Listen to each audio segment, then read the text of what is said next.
Estamos numa estrada e existe o toque de recolher porque estamos durante a pandemia. A polícia está ali fazendo um posto de bloco e faz sinal para que um carro pare. Esse carro acelera, então a polícia vai verificar e, na teoria, parece que pertence a um clássico bom rapaz, com a ficha mais limpa impossível. Só que aquele avistamento durante o posto de bloco é a última vez que Ricardo é visto. Ele desaparece completamente, um mês antes do seu casamento.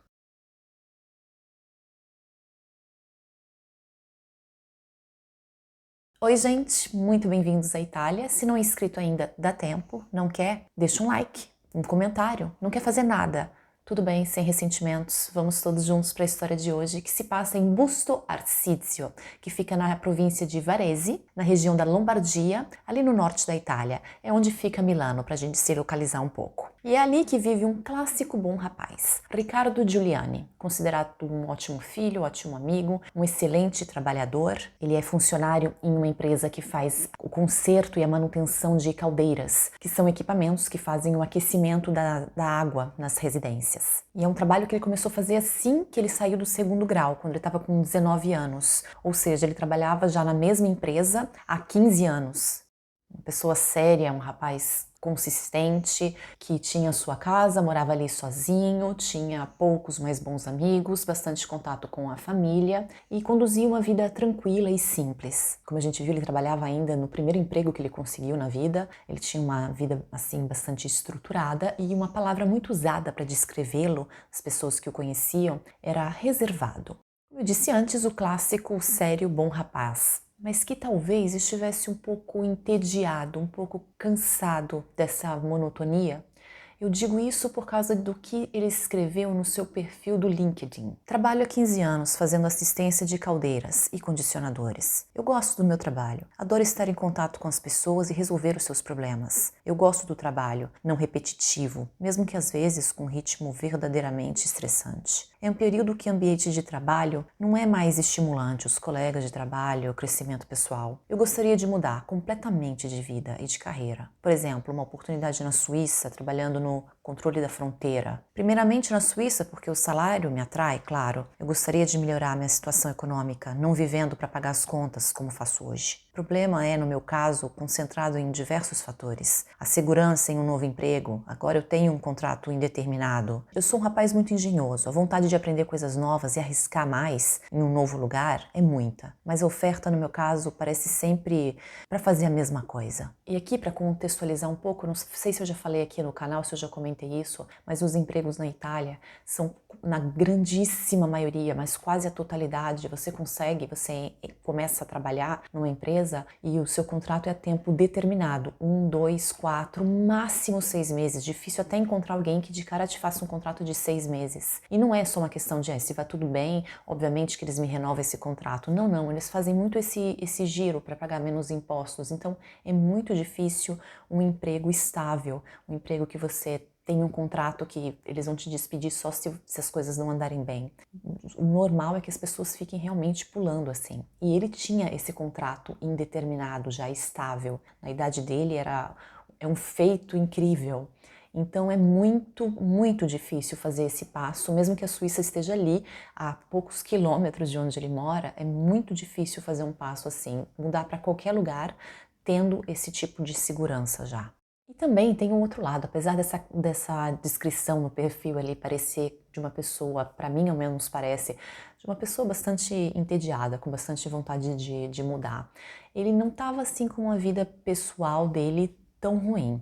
Ao menos não é o que parecia para ninguém. Isso porque no dia 29 de maio de 2021 está marcado o seu casamento com April, sua namorada, uma moça de origem filipina, que mora numa cidade próxima de Busto Arsizio, mas não o suficiente para eles se verem todo dia. Então eles se viam já há 6 anos, apenas uma vez por semana. E como eu disse, para todos parece que ele está tão entusiasmado e engajado nos preparativos para a cerimônia quanto a sua própria noiva. Além de claramente feliz em finalmente conseguir ter um relacionamento estando perto dela fisicamente, ele também está muito animado, parece muito animado com as festividades. Ele participou ativamente da escolha de decoração, de menu, de música, de tudo. E é esse o espírito de Ricardo um mês antes do grande dia. Os noivos, na sexta-feira, 23 de abril, conversam longamente por telefone, falando dos preparativos para aquele fim de semana. E Ricardo está especialmente empolgado porque no domingo ele e a noiva April vão almoçar no restaurante que eles escolheram para a cerimônia nupcial, para ser o almoço nupcial. Um lugar que eles já conheciam, gostavam bastante, mas tinha sido o próprio noivo que tinha insistido de ir ali fazer um almoço e prestar atenção mais nos detalhes para garantir que tudo fosse como eles desejavam no grande dia. Já no sábado, April faria algumas coisas ali na cidade dela, alguns preparativos para o casamento, ela tinha algumas coisas para resolver ainda, eles não se encontrariam só no domingo para o almoço, e no sábado então, Ricardo ia almoçar na casa do seu pai, Gianni. Seus pais eram separados, mas pai e filho tinham sido sempre muito próximos. Ricardo almoçava ali religiosamente todos os sábados, ia diversas vezes na semana só para tomar um cafezinho com o pai, e os dois se falavam diariamente pelo telefone, mais de uma vez por dia.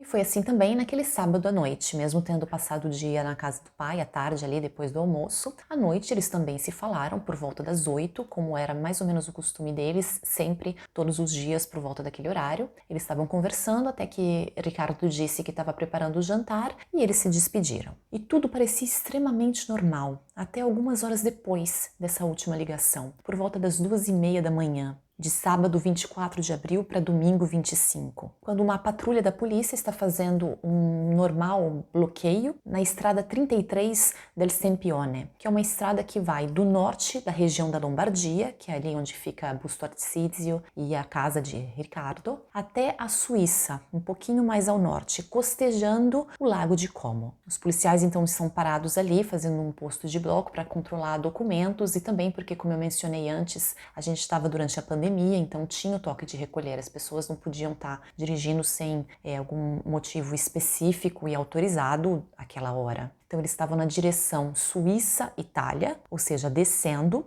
indo na direção de Busto Arsizio, e ali eles faziam sinal para que um carro de cada vez parasse para que os controles fossem feitos. E foi então que eles fizeram um sinal para que um carro parasse, mas esse carro acelerou e passou direto. Uma foto da placa do carro foi feita e eles controlaram ali rapidamente e descobriram que se tratava de um tal Riccardo Giuliani. Era ele o proprietário do carro. Esse carro da polícia então avisa a polícia de Busto Arsizio, porque a residência dele era ali, e mais ou menos meia hora depois desse avistamento na estrada, um carro da polícia chega à casa do rapaz, que está vazia, ele não está ali. A polícia então, que já tinha toda a ficha dele ali, não ficha policial, ele não tinha nada de criminal no passado dele, não tinha nada, ele não tinha nenhuma multa. Sei que é uma coisa que a gente ouve sempre, mas no caso dele era de verdade, ele não tinha nenhuma multa. Só que eles tinham ali o registro dele e sabiam o endereço dos pais. Então eles vão para a casa da mãe dele. Ali já eram 3:30 da manhã. Chegando ali, eles explicam para ela o que aconteceu. Ela não sabe de nada. Para ela, o filho estava na casa dele dormindo. E os policiais pedem para que ela ligue para o celular do filho. Depois de poucos toques, ele atende. Não diz nada, só diz: "Oi, mãe". Ela explica para ele: "Olha, você não parou numa blitz da polícia, os policiais estão aqui, eles querem esclarecer essa situação". E a única coisa que ele diz, ele responde com uma frase: "Não é possível, não era eu". E desliga o telefone. A mãe tenta ligar logo depois, mas não consegue, o telefone dá um pouquinho ocupado e depois já dá desligado. Não sei se chegou a dar ocupado, mas com certeza começa a dar desligado logo depois. E ela não sabe o que dizer. Ela diz para os policiais: "Olha, eu não entendo o que está acontecendo, mas provavelmente alguma coisa bem simples. Ele deve estar talvez na casa da namorada, que é um pouquinho longe, deve ter dormido ali, talvez ele estava com sono, respondeu aquilo e voltou a dormir". Ela diz isso meio tentando acreditar também ela nisso, só que ela ficou um pouco preocupada, parecia que tinha alguma coisa estranha. Ela não estava tão convencida assim. Só que os policiais também não tinham nenhum motivo para pensar em nada de grave até ali. Foi uma pessoa que não parou num bloqueio, numa blitz. Basta que ele vá até a delegacia, como eles explicaram para a mãe de Ricardo, e explique o motivo, esclareça as coisas. Leve ali os seus documentos. O máximo que acontece é uma multa, não sei. Nada de assim tão grave. Eles não tinham nenhum motivo para pensar que alguma coisa tinha acontecido com Ricardo. Então eles vão embora. A mãe dele tenta ligar ainda algumas vezes para o filho. O telefone está sempre desligado, ela pensa que está sem bateria, ninguém pensa muito sobre o assunto mais. Até amanhã do dia seguinte, quando a noiva de Ricardo acorda e liga para ele e o telefone dele está desligado. O que já era estranho. Ela então vai no WhatsApp, escreve uma mensagem para ele e repara que ele recebeu, mas não tinha lido a última mensagem que ela tinha escrito na noite anterior.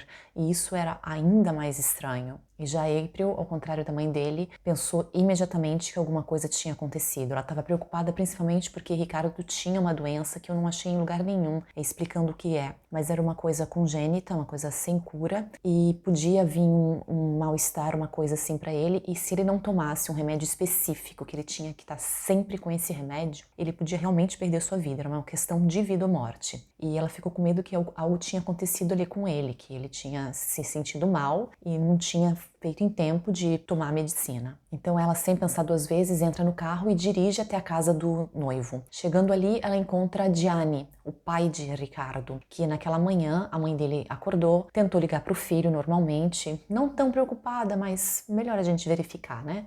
E o telefone estava desligado. Ela então ligou imediatamente para o pai dele e o pai dele também tentou ligar, o telefone ainda está desligado. Ele pegou o carro e foi ali para ver, para entender o que estava acontecendo, para ver que história é essa que ele não parou no bloqueio da polícia na noite anterior.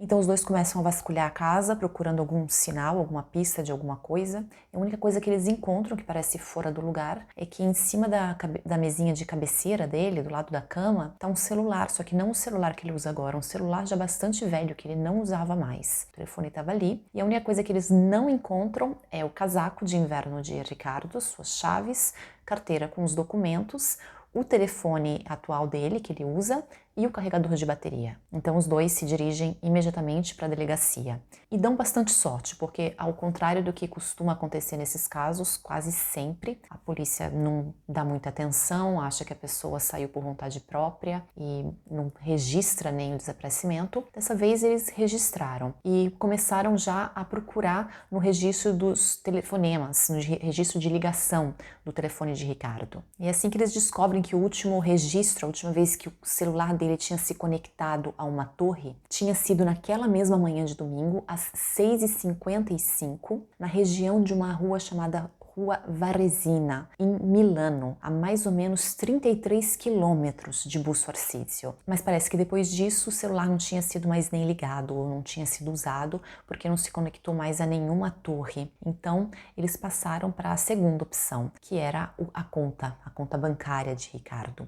E eles acharam, bom, às 6h55 da manhã o telefone tinha sido usado, depois às 8h05 o cartão de débito dele tinha sido usado para pagar o pedágio de saída de uma autoestrada, que era obviamente a pagamento, que era na saída de Milano. Ele estava saindo de Milano em direção a Busto Arsizio, na parte norte ali de Milano. E assim como aconteceu com o telefone, a conta bancária dele não foi mais usada, o seu cartão não foi mais usado. Então eles decidem seguir as câmeras das autoestradas e dão sorte. Depois de ter pagado para sair daquela autoestrada que levava para fora de Milano, o seu carro é fotografado pelas câmeras de segurança de uma autoestrada, conhecida como Pedemontana, que fica já na região do Piemonte, já a 40 quilômetros de Milano. Parecia que ele tinha saído de Milano e estava dirigindo mais para o norte, em direção à Suíça, só que não pela estrada que seria mais fácil, passando por Busto Arsizio, a cidade dele. Ele estava indo numa estrada paralela, um pouquinho mais longa. Continuando a seguir as câmeras, eles viram que ele saiu dessa estrada na saída de La Guardia, que é uma cidadezinha ali. E depois disso, em uma outra estrada, já numa outra cidadezinha chamada San Fermo della Battaglia, essa já na província de Como, que é ali na parte sul do lago, no comecinho do lago. Ou seja, bastava costejar o lago e ele chegaria na Suíça facilmente. Mas ali o carro parecia ter parado, e ele foi visto parado ali às 11h14 da manhã, o que deixava um grande buraco nos horários. Por quê? Porque de La Guardia até San Fermo era um trajeto de 21, 22 quilômetros no máximo, uma coisa que ele podia ter feito em pouquíssimo tempo, e na verdade ele levou 3 horas para fazer. E esse acabou sendo o último avistamento de Ricardo, ou melhor, do carro dele, porque não dava para ver que era ele dirigindo, mas essa foi a última vez que o carro foi visto. Ou seja, a esse ponto, tudo que os policiais sabiam é que um rapaz, sem nenhum motivo aparente, estava desaparecido. Quando acreditavam que ele estava em sua casa dormindo, ele foi visto porque ele não parou num posto de bloqueio policial, descendo de Como em direção a Busto Arsísio. Já nas horas seguintes, com a ajuda das câmeras, ele parecia estar fazendo o caminho oposto, indo em direção ao norte uma outra vez, só que dessa vez evitando a cidade onde morava. O último contato que ele tinha feito com alguém tinha sido aquela ligação por volta das 3h30 da manhã, que a mãe dele ligou para ele na presença dos policiais, e a última vez que o seu carro tinha sido visto tinha sido na cidade de San Fermo della Battaglia às 11h14 da manhã. E foi ali na região daquela cidade que as buscas por ele efetivamente começaram, só que nenhum sinal foi encontrado, nem dele e nem do carro. Obviamente eles controlaram todas as entradas possíveis na Suíça, mas a entrada dele ou do carro não foi registrada ali. E as buscas por ele, que tinham aparentemente começado muito promissoras com todos aqueles avistamentos pelas câmeras, pareciam que tinham estagnado. 17 dias depois do seu desaparecimento, a conta bancária dele não tinha sido mais usada, ele não tinha sido visto, nem entrado em contato com ninguém, seu telefone não tinha sido nem ligado e o seu carro não tinha sido visto. E a essa altura, os investigadores estão pendendo muito para afastamento voluntário. Como eu disse, eles iniciaram no mesmo dia a procurar por Ricardo e fica parecendo que eles tinham feito tanto porque eles controlaram os registros do telefone, conta bancária e as câmeras. Só que, na verdade, essas são coisas que ali numa região pequenininha foi bem fácil de fazer, foi bem rápido, foi uma coisa de um dia e meio. E não exatamente porque eles estavam se jogando nessa busca, mas mais porque eles queriam meio que provar para a família ali, para esclarecer que tinha sido um afastamento voluntário de Ricardo, um adulto que podia fazer o que queria. Então, a esse ponto, os investigadores chegaram a dizer para os pais dele que, olha, o único crime cometido aqui é que uma noiva foi deixada praticamente sozinha no altar. Eles disseram literalmente isso, porque não tinha nenhum sinal de que algo tivesse sido feito contra Ricardo. Só que a família, obviamente, não acreditava minimamente nisso. E eles tinham um argumento forte a favor, é que aquela medicina que era uma questão de vida ou morte para Ricardo, foi deixada no apartamento dele. E ele já era acostumado desde o nascimento, ele não ia para nenhum lugar sem aquele remédio. Ele sabia a importância. Então o pai dele pede para que a polícia entre em contato com o médico dele e eles fazem isso. Ele estava pensando que talvez o filho tinha pedido uma outra receita, tinha se arranjado em algum modo depois de ter esquecido o remédio, só que o médico não tinha tido nenhum contato com o rapaz. Aquela foi a única noite da vida do meu filho que ele nos fez sofrer. Está fazendo a gente sofrer. Esse foi o apelo feito a Gianni Giuliani ao filho através do programa Chi l'ha visto, que a gente já viu 1 milhão de vezes aqui no canal. Pai desesperado e já sem poder excluir nenhuma possibilidade, pede para que o filho entre em contato, mesmo que por algum motivo ele tenha escolhido se afastar. Gianni também apela para os amigos e conhecidos de Ricardo. Ele diz que se alguém sabe de alguma coisa que talvez parece inocente, parece uma coisa sem importância, só que ninguém mais sabe, só que é um segredo por algum motivo, para procurar a polícia ou a família e contar.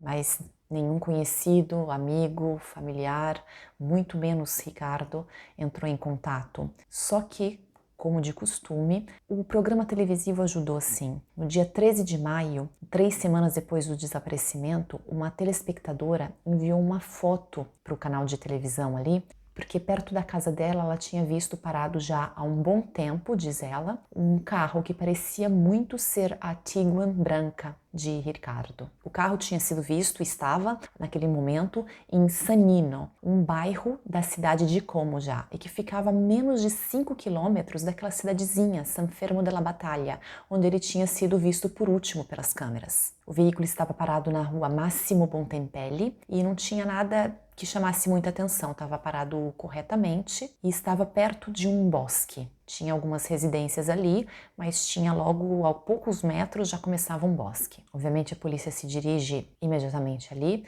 Quando chega, percebe que o carro não parece ter nenhum dano externo, ele está fechado à chave. A única coisa que eles veem dentro é o casaco preto de Ricardo sobre o banco do passageiro, mas eles não conseguem ver muito porque todos os vidros da Tiguan estão embaçados. E é esse detalhe que faz preocupar todos os presentes, que são, além da polícia, que tinha 2 carros de patrulha da polícia, o pai de Ricardo, o melhor amigo dele e também a equipe de televisão de Chi l'ha visto, todos temendo que alguém tivesse ali, dentro do bagageiro.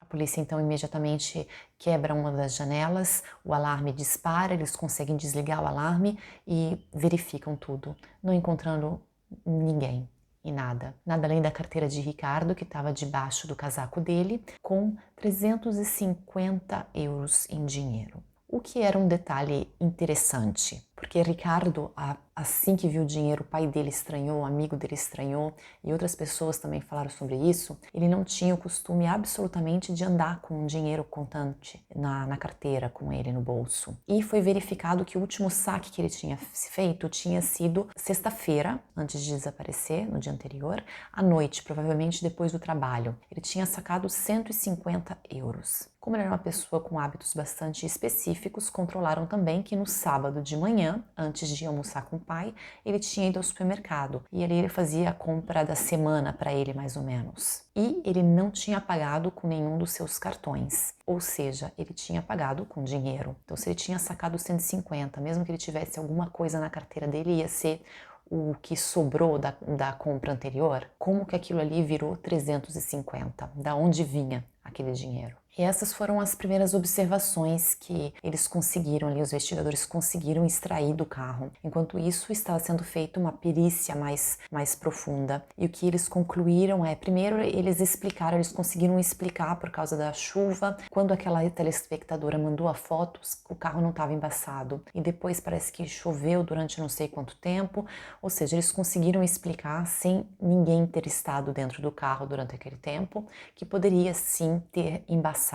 E também eles verificaram por causa dos discos do freio do veículo que ele provavelmente estava estacionado ali já há um bom tempo. O nível de ferrugem demonstrava que o carro poderia sim estar estacionado ali desde a última vez que ele foi visto com o Ricardo, desde o domingo do seu desaparecimento. O próximo passo então parecia óbvio, que era vasculhar completamente o bosque ali vizinho, o que não era uma coisa assim tão difícil porque não é uma região assim tão grande e além da polícia, dos carabinieri, contou também com diversos voluntários da proteção civil, dos bombeiros e também muitos cães foram usados. Só que mais alguma vez nenhum traço de Ricardo foi encontrado. E foi então que, quase 20 dias depois do desaparecimento, os investigadores começam a investigar, não só a buscar por Ricardo. Eles começam mais a ouvir as pessoas, a tentar conhecer mais sobre a vida dele, já claramente desconfiando de uma segunda vida. Bom, a noiva e os pais de Ricardo pintam a imagem de uma pessoa extremamente tranquila, simples, com uma vida muito transparente. Eles dizem que ele mal saía de casa se não era para trabalhar ou saía com um deles e até com os amigos. Ele tinha amigos sim, mas ele se encontrava pouco e geralmente ou iria na casa do seu melhor amigo, ou o seu melhor amigo vinha na casa dele quando tinha alguma partida, algum jogo, alguma coisa que eles iam assistir, ou ia ali para comer uma pizza, ficavam umas 2 horas e ia embora. Uma coisa muito tranquila. O maior contato dele era mais por telefone. Ele trocava bastante mensagens e falava bastante com os amigos por telefone. Não era uma pessoa de sair. Como eu disse antes, todos usavam a palavra reservado para descrevê-lo bastante. E um outro detalhe em relação a esse contato também, a April, a noiva, disse para a polícia, é que algumas vezes, acontecia na verdade bastante, que ela ligava para ele e ele não atendia, enviava uma mensagem dizendo: não posso atender porque eu estou em videochamada com algum amigo. E isso foi interessante porque tinha acontecido pela última vez exatamente no sábado à noite, sábado que ele desapareceu, às 9h36 da noite. Naquele horário, April tenta ligar para ele e ele escreve uma mensagem para ela: amor, eu tô numa videochamada. E ela responde: ok, sem problemas, eu tô te ligando porque tinha uma chamada perdida sua, eu não respondi porque eu estava fazendo algum preparativo para o casamento. Um minuto depois, às 9h37, ele responde: ok, tranquila, a gente se fala mais tarde. E aí a próxima mensagem é April que escreve para ele já 2 horas depois dessa, às 11h41 da noite, dizendo: amor, desculpa, mas eu tô com sono, eu vou dormir, a gente se fala amanhã, te amo, boa noite. Só que nenhum dos amigos ou conhecidos de Ricardo, os contatos de Ricardo, ninguém participou de uma ligação, de uma videochamada ou se encontrou com ele aquela noite. E essa última mensagem de boa noite de April é aquela que nunca foi lida. Na manhã seguinte, eu escrevi para ele, porque devíamos nos encontrar por tal almoço. E também perguntei por que ele não tinha me respondido na noite anterior. Ele recebeu essa mensagem, mas não leu. Eu estava esperando ele aqui por volta de meio-dia para ir no restaurante, mas depois quem me ligou foi sua mãe pedindo notícias dele. Eu me preocupei imediatamente. Ela se preocupou porque ela estava acostumada com um outro comportamento do seu noivo. Ele era sempre muito presente, ele era sempre muito confiável, sério, calmo, responsável, tudo aquilo que ela e os pais dele estavam repetindo desde que tudo isso tinha começado. Só que agora, a essa altura, poucos dias depois, a polícia já estava com uma outra ideia, desde que eles começaram a aprofundar um pouquinho mais os interrogatórios com as pessoas que conheciam ele. Estavam começando a surgir informações, digamos, um pouquinho mais interessantes sobre a vida do rapaz. Interessantes não porque fosse, quem sabe que coisa, mas porque a família não sabia. Então, que mais eles não sabiam? Por exemplo, alguns amigos de Ricardo mencionaram que ele tinha bastante contato, que ele era amigo com uma pessoa que era um rapaz napolitano de Nápoles. E aqui a gente tem que fazer um pequeno parênteses.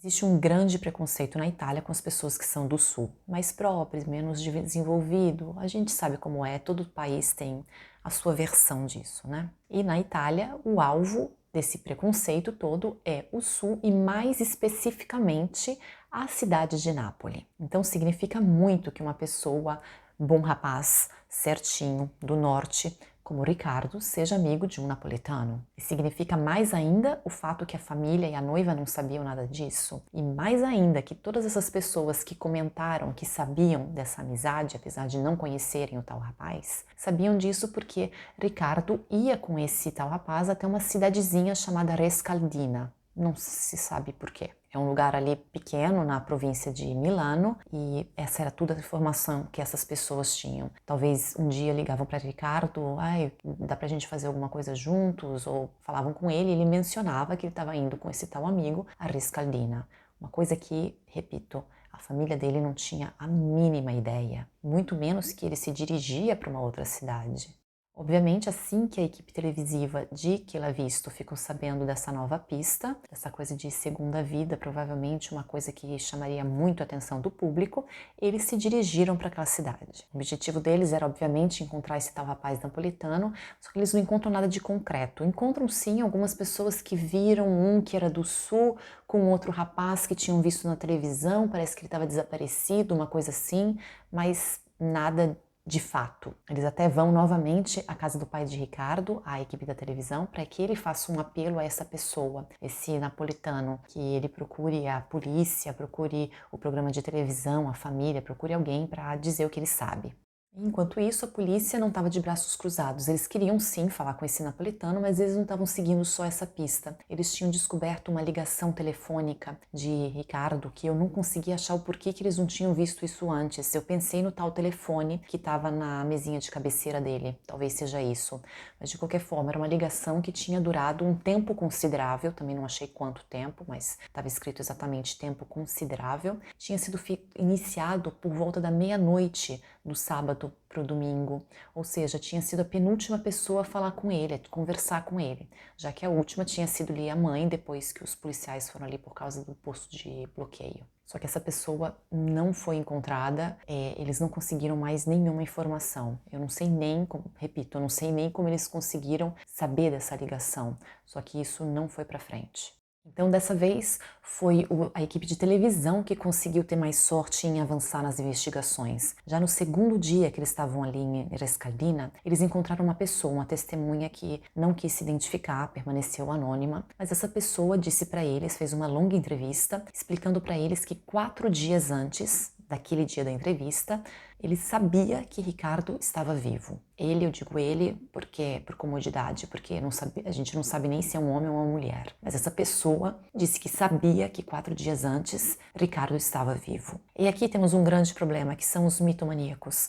Aquelas pessoas que fazem de tudo, chegam até a se incriminar, se auto-incriminar, para conseguir atenção. Então o caso estava ainda na mídia, aquilo ali era uma equipe de televisão na cidadezinha dele, ele inventa uma coisa assim para aparecer. Só que os repórteres sabem também disso, estão preparados para isso, então eles perguntam bastante e eles acabaram acreditando nessa pessoa. Porque além de ele saber detalhes da família, do trabalho, detalhes de Ricardo, que não era impossível saber, mas ele sabia de bastante coisa, ele sabia sobre a tal doença. Não apenas que ele tomava um medicamento medicamento. Eles sabiam qual era a doença, eles sabiam o nome da doença, ele soube explicar sobre aquilo, ele sabia o nome do medicamento. Ele sabia muito de coisas que não tinham sido divulgadas em lugar nenhum. Então, ou ele era próximo, ou ele conheceu o Ricardo, ou ele esteve próximo de alguém que conhecia. Fato é que é uma pessoa que alguma informação ele tinha. Dava para minimamente levar ele a sério. Só que essa testemunha, que sabia de uma coisa que nem os amigos de Ricardo, não tinha mencionado isso antes, mas nem os amigos dele sabiam dessa doença. Ele levava o remédio ali com ele e terminava ali a história. Ele nunca tinha comentado com ninguém, além da família e da noiva, obviamente. E essa pessoa sabia disso, só que essa pessoa permaneceu, eu não sei como, sempre anônima. Eu não sei se a polícia acabou falando com essa pessoa e não deu em nada, então não foi nem divulgado, mas eu acho estranho, porque eu acho que o pessoal da TV teria dito alguma coisa. O que fica parecendo, com todos os artigos e com o que eu vi do programa, fica parecendo que essa pessoa nunca teve contato com a polícia, permaneceu sempre anônima. Mas se falou ou não com a polícia, o fato é que as investigações não estavam caminhando, não tinha nenhuma nova informação. A história começa, depois de poucos dias, a gente sabe, começa a esfriar.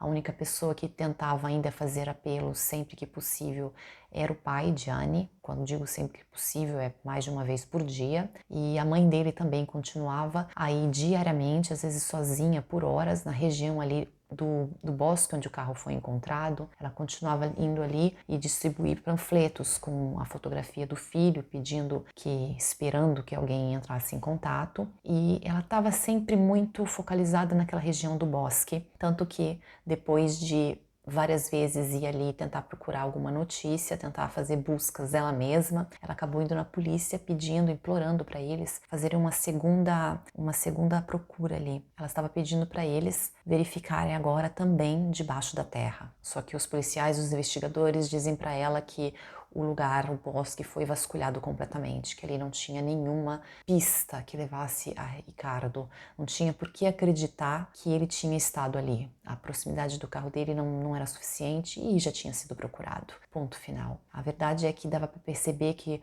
os investigadores estavam muito mais propensos a pensar no afastamento voluntário, numa segunda vida de Ricardo, principalmente depois que aquela entrevista com a testemunha anônima foi televisionada. Muitas pessoas começaram a acreditar. A opinião geral estava mais ou menos sendo essa de que alguma coisa esse rapaz escondia, então ele escondia também outras coisas, provavelmente ele escapou. Tanto que a equipe dos jornalistas continuou depois alguns dias ali, no total foi uma semana que eles ficaram em Rescaldina, e depois daquela tal testemunha, eles encontraram também outras pessoas que falaram com eles, sempre sem revelar as suas identidades. Ninguém deu nada de concreto, só que diziam, várias pessoas diferentes que aparentemente nem se conheciam, diziam que provavelmente o rapaz, que eles sabiam quem era de vista, tinha se envolvido com más companhias. Isso para citar realmente o que eles diziam, más companhias. Esse ponto, a preocupação da família, principalmente do pai de Ricardo,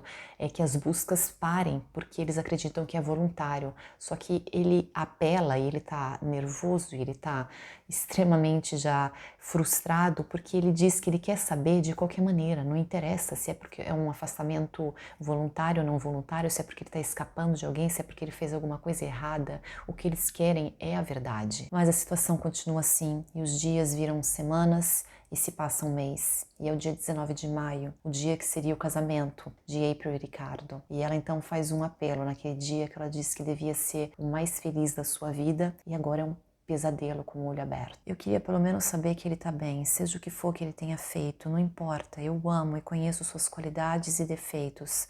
Eu espero um telefonema seu. E na mesma ocasião ela tá acompanhada pelos pais de Ricardo e Gianni, o pai dele, também pede. Quem sabe tem que falar, porque parece que aqui todos estão olhando para o outro lado. Eu aceito tudo, mas alguma explicação tem que ter. Dá para ver claramente que eles estão todos desesperados, o pai extremamente frustrado, ele parece destruído. Como ele tinha dito a um jornal, quando fez 20 dias o desaparecimento do filho, ele disse para ele estava pesando como 20 anos. Mas nada, ninguém apareceu com nenhuma verdade, seja ela qual for. Não tinha nem pista suficiente para alimentar as teorias, que geralmente são diversas, variadas, até loucas. em casos assim. Acabou que a hipótese que era mais aceita era mais ou menos uma versão, uma coisa mais simples, que talvez ele tivesse saído, Ricardo, aquela noite, uma coisa que não era tão costumeira para ele, mas ele tinha saído para se encontrar com algum amigo, para se divertir um pouco. Era sábado à noite, estávamos vivendo a pandemia, ele estava para se casar, talvez ele quis fazer essa aventura. Talvez não tenha parado no posto de bloqueio da polícia. Por quê? Porque se assustou. Uma pessoa de bem acabou se assustando vendo a polícia, fazendo sinal para ele parar, acabou acelerando, passando pelo posto de bloco, se arrependeu porque viu que tinha feito uma coisa pior do que ter parado e não sabia o que fazer. E eu entendo que talvez uma coisa assim, ter um problema com a polícia para uma pessoa sempre correta, muito certinha, pareça uma coisa gigante, assuste, mas justifica desaparecer sem nenhum contato para sempre? Mas a polícia começou a acreditar e repetir essa teoria, algumas pessoas começaram a acreditar também, e como eu disse, nem hipóteses mirabolantes começaram mais a ser criadas. O caso literalmente esfriou. E assim se passaram os meses, e assim se passou um ano e outro. Estamos já no 3º ano e essas são todas as informações sobre o desaparecimento de Riccardo Giuliani. E a única verdade conhecida é provavelmente aquela mencionada por Gianni, o pai de Riccardo, na última aparição televisiva dele. Alguém sabe de alguma coisa, mas decidiu não falar. Obrigada.